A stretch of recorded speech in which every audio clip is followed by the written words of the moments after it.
सुप्रभात बच्चों। कक्षा 5वीं, विषय हिंदी, उपविषय पाठ 1, भाषा तथा व्याकरण। पुस्तक का नाम नई गुलमोहर हिंदी व्याकरण। व्याख्यान 3। बच्चों, हमने व्याख्यान 1 और 2 में भाषा तथा व्याकरण के बारे में जाना था। अब हम एक बार पुनः भाषा तथा व्याकरण के बारे में विस्तार से जानेंगे। सबसे पहले जानेंगे भाषा क्या होती है। बच्चों, भाषा वह साधन है जिसके द्वारा व्यक्ति अपने मन के भावों और विचारों को दूसरों तक पहुंचाता है और दूसरों के भावों और विचारों को ग्रहण करता है। भाषा के 2 रूप होते हैं। हम अपनी बातों को 2 रूपों में व्यक्त कर सकते हैं। पहला है मौखिक यानी कि बोलकर, दूसरा है लिखित यानी कि लिखकर। तो आप इस चित्र में देख रहे हो, अध्यापक कक्षा में बच्चों को पढ़ा रहे हैं। तो वो कैसे पढ़ा रहे हैं? बोलकर पढ़ा रहे हैं। तो ये भाषा का मौखिक रूप है। दूसरा, बच्चे अध्यापक द्वारा बात जो बताई जा रही है उसको कॉपी में लिख रहे हैं। तो कैसे लिख रहे हैं? कानों से सुनकर। तो यह भाषा का लिखित रूप कहलाता है। लिपि। लिपि क्या है? भाषा के लिखने के ढंग को लिपि कहते हैं। प्रत्येक भाषा की अपनी विशेष लिपि होती है। कुछ प्रमुख भाषाओं और उनकी लिपियों के नाम इस प्रकार हैं। सबसे पहले भाषा है और उसके सामने उसकी लिपि लिखी हुई है। तो भाषा जानेंगे हम कौन सी है? हिंदी, मराठी, संस्कृत। इसकी भाषा कौन सी है? देवनागरी। उर्दू भाषा। उर्दू भाषा की लिपि है फारसी। तीसरी है पंजाबी। पंजाबी भाषा की लिपि कौन सी है? गुरुमुखी।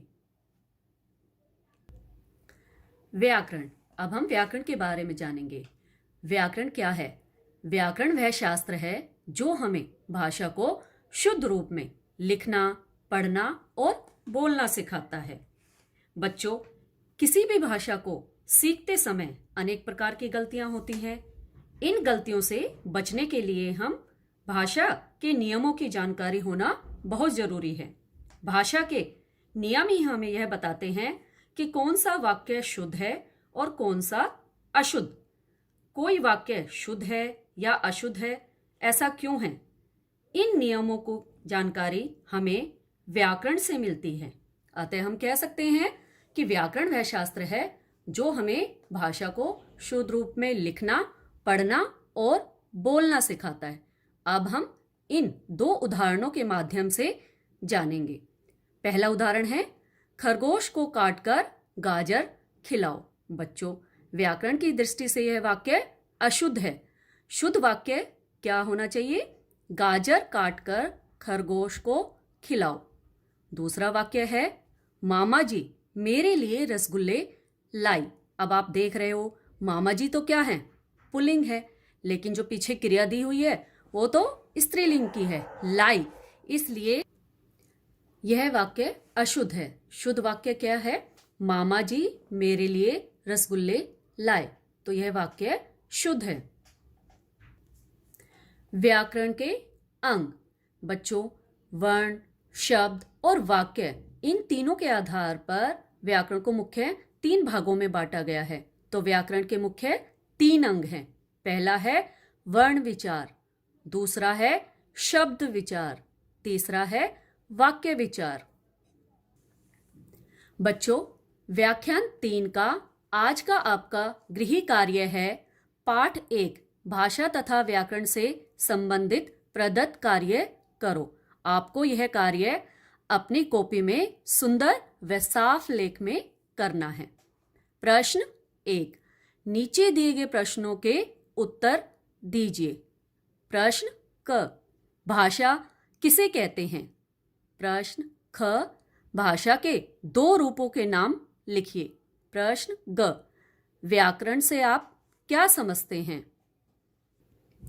प्रश्न 2 है, रिक्त स्थान की पूर्ति उचित शब्द चुनकर कीजिए। उचित का अर्थ है सही।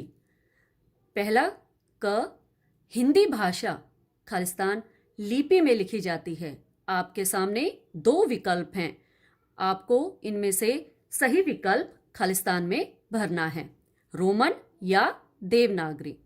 ख, भाषा की ध्वनियों को लिखने का ढंग खालिस्तान कहलाता है, लिखित या लिपि। ग, खालिस्तान भाषा के नियमों की जानकारी देता है, व्याकरण या राजभाषा।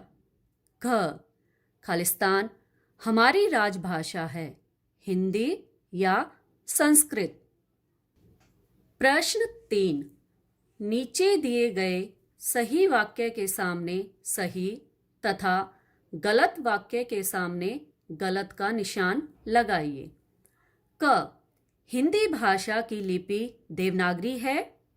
ख, भाषा का कार्य है विचारों का आदान प्रदान। ग, भाषा सभी भाषाओं की लिपि समान है। घ, व्याकरण हमें भाषा के शुद्ध अशुद्ध का ज्ञान कराता है। ड, इशारों की भाषा को भी भाषा कह सकते हैं। प्रश्न 4, नीचे लिखे वाक्यों को पढ़कर उनके सामने मौखिक या लिखित जो उचित हो लिखें। क, कन्हैया ने कविता सुनाई। ख, नमन ने निबंध लिखा। ग, दादी ने कहानी सुनाई। घ, नेहा पत्र लिख रही है। इन चारों वाक्यों में भाषा का यह कौन सा रूप है, मौखिक या लिखित, वो आपको इनके सामने लिखना है। व्याख्यान 2 का गृह कार्य था, नीचे दिए गए प्रश्नों के उत्तर सोचकर कॉपी में लिखिए। आशा है बच्चों आपने वो प्रश्न के उत्तर अपनी कॉपी में साफ व सुंदर लेख में लिख लिए होंगे। तो अब हम एक बार उन प्रश्न तथा उत्तर की जांच करते हैं। प्रश्न क, भारतीय संविधान में कितनी भाषाओं को मान्यता प्राप्त है? उत्तर है भारतीय संविधान में 22 भाषाओं को मान्यता प्राप्त है। मैं फिर दोहरा रही हूं, भारतीय संविधान में कितनी भाषाओं को मान्यता प्राप्त है? उत्तर है भारतीय संविधान में 22 भाषाओं को मान्यता प्राप्त है। ख, हिंदी भाषा की लिपि कौन सी है? हिंदी भाषा की लिपि कौन सी है? उत्तर है हिंदी भाषा की लिपि देवनागरी है। ग, भाषा के शुद्ध रूप का ज्ञान कौन कराता है? उत्तर है भाषा के शुद्ध रूप का ज्ञान व्याकरण कराता है। प्रश्न घ, मेरा घर विषय पर 10 वाक्य लिखिए। मेरा घर नई दिल्ली के विकासपुरी क्षेत्र में स्थित है। यह छोटा है पर सुंदर है। मेरे घर में कुल 3 कमरे हैं। 2 कमरे सोने के लिए हैं और 1 कमरा ड्राइंग रूम है। इस कमरे में एक सोफा सेट, 2 आरामदायक कुर्सियां तथा सुंदर पर्दे लगे हुए हैं। घर पर प्रार्थना के लिए प्रार्थना घर भी है। प्रार्थना घर होता है बच्चों मंदिर। यहाँ हम मिलकर ईश्वर को याद करते हैं। माताजी रसोई घर में भोजन पकाती हैं। आंगन में रंग बिरंगे फूलों के गमले रखे हुए हैं। यहीं बैठकर दादाजी अखबार पढ़ते हैं। मुझे अपना घर बहुत प्यारा लगता है।